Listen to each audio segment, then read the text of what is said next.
Greetings to all my physics pals. Paul Lake here with another physics problem solved. Hope you're doing great. And we're going to do a Coulomb's law problem here. We're going to have the force that 2-point charges apply to a third point charge. So kind of a beginner problem in the electromagnetic semester of physics. We're going to be using Coulomb's law and we're going to be adding vectors together. So let's read through the problem. It says, consider 3-point charges located at the corners of a right triangle as shown below. And here we go. Where Q1 is equal to Q3 is equal to 5.0 microcoulombs. Okay, so here's Q1 and here's Q3.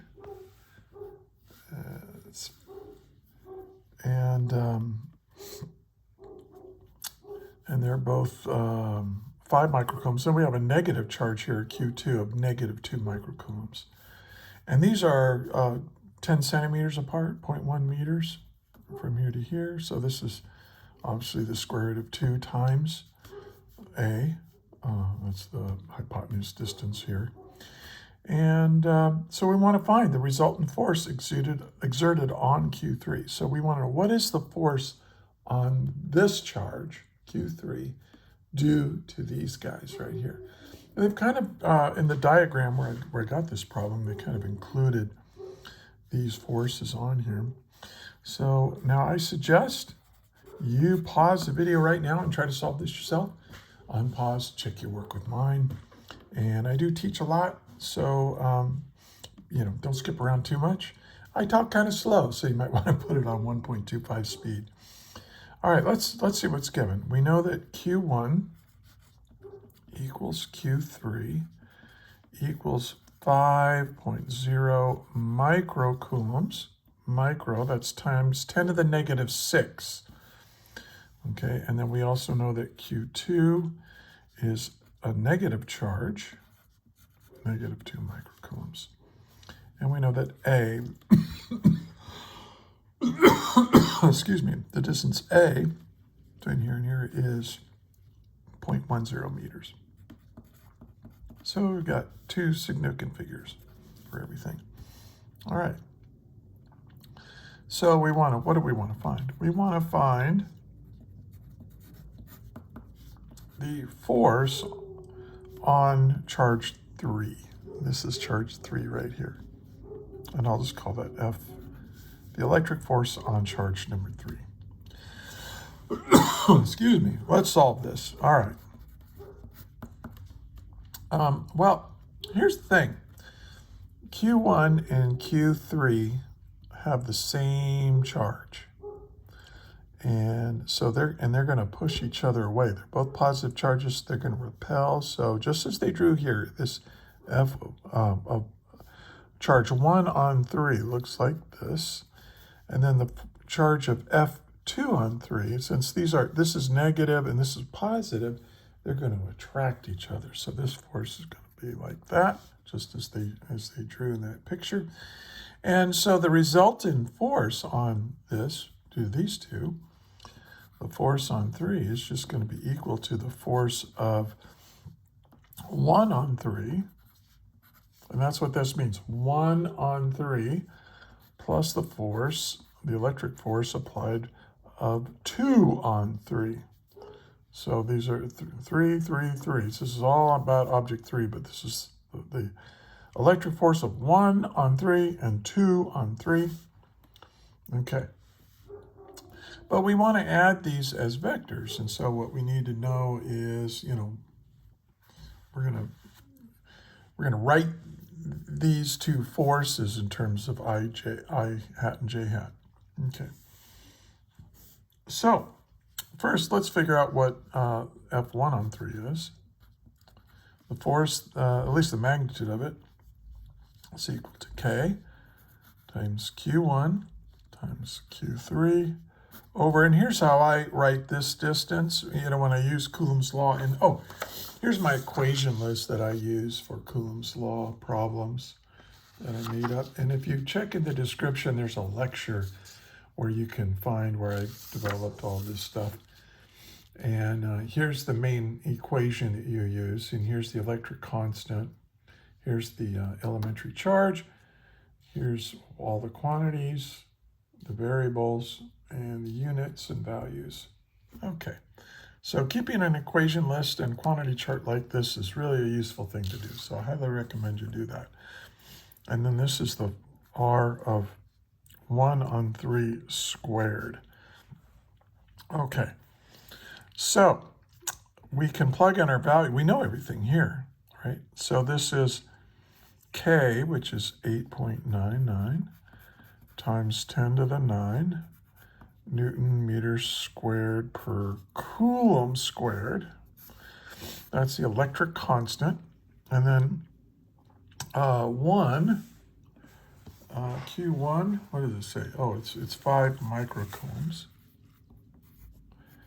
Now I just write it as microcoulombs, but when you put this into your calculator, make sure that you put times 10 to the negative 6, and you'll see me do that.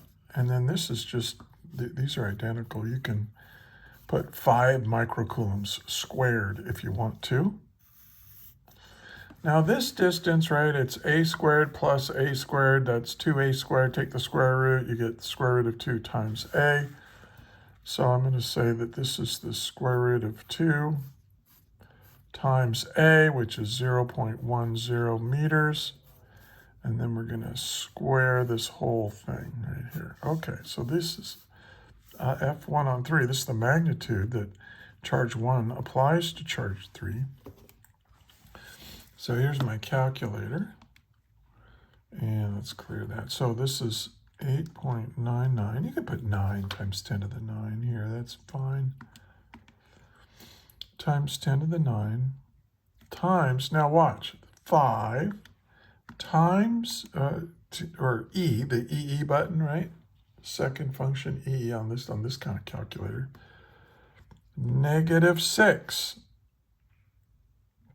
Now, we can just square that if you want, or you can just multiply it times 5 times 10 to the -6 equals, and then I'm going to divide that by, now I'm going to put this in parentheses. This is 2 to the 0.5 power, square root 2, times 0.1, close parentheses, square that denominator, equals, and here's my answer, 11.23.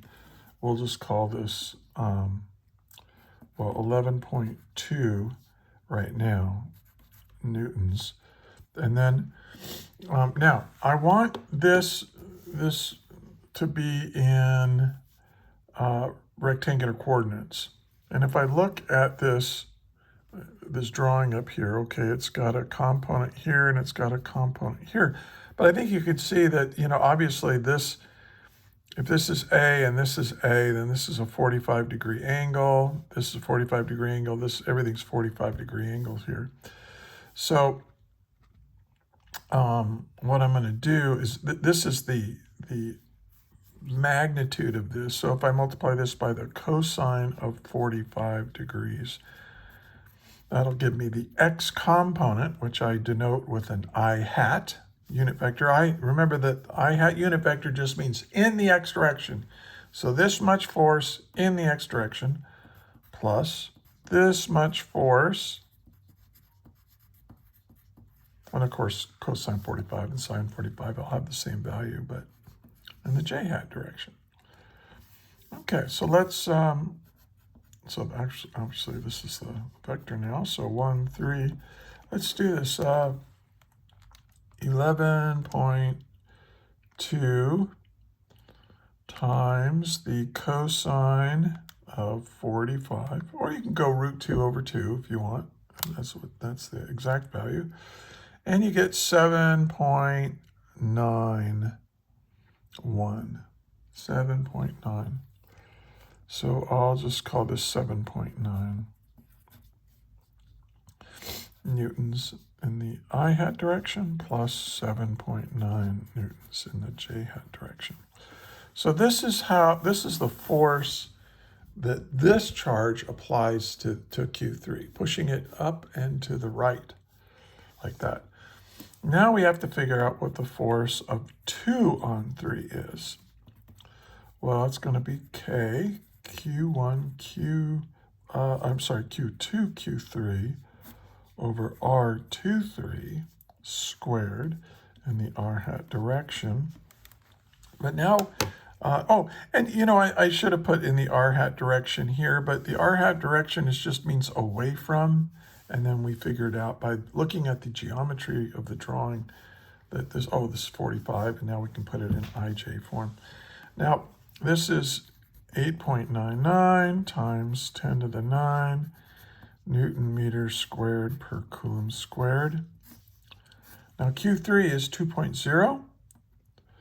2.0 microcoulomb. And notice that I'm not going to put the negative up here. I'm not. I refuse to do it because I'm stubborn that way.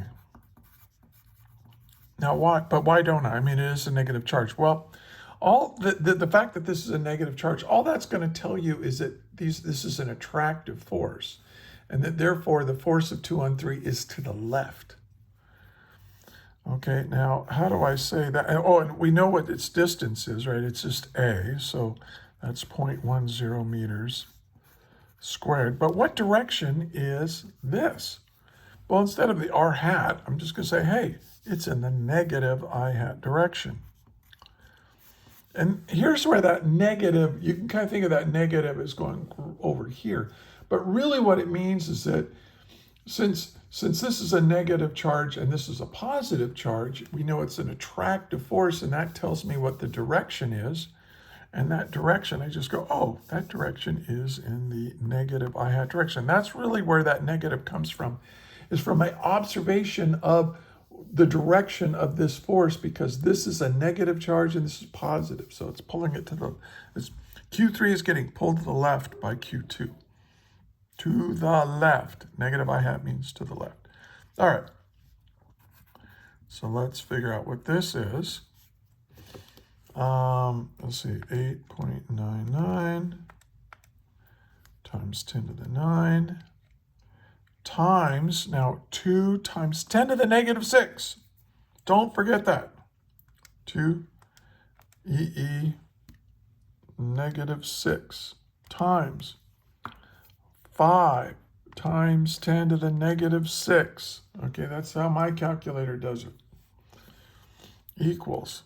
Okay, now I got to divide by 0.1 squared equals, and I get 8.99, which I'll just write as 9.0, since we want to keep two significant figures. Newtons in the negative I hat direction. Now you can put this negative out front here if you want, because what are we trying to do? Now, I mean, we got to add these two together, because if you go F1 on 3, and here's how I add vectors. I put them in columns. F1 on 3 plus F2 on 3 equals F3. But F1 on 3 is 7.9.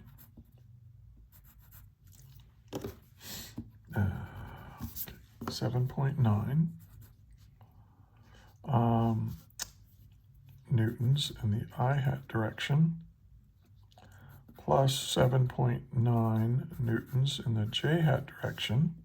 That's F1 on 3. Now F2 on 3 is equal to negative, I'll just put 9.0 newtons, plus 0. Now this force, this 2 on 3 has no y component at all. So it's just 0 in the y direction. Remember, J hat just means in the y direction. Now I can add things like as if they're scalars, if they're in the same, along the same axes. So 7.9 minus 9. What is 7.9? What is 7.9 minus 9? That's negative 1.1.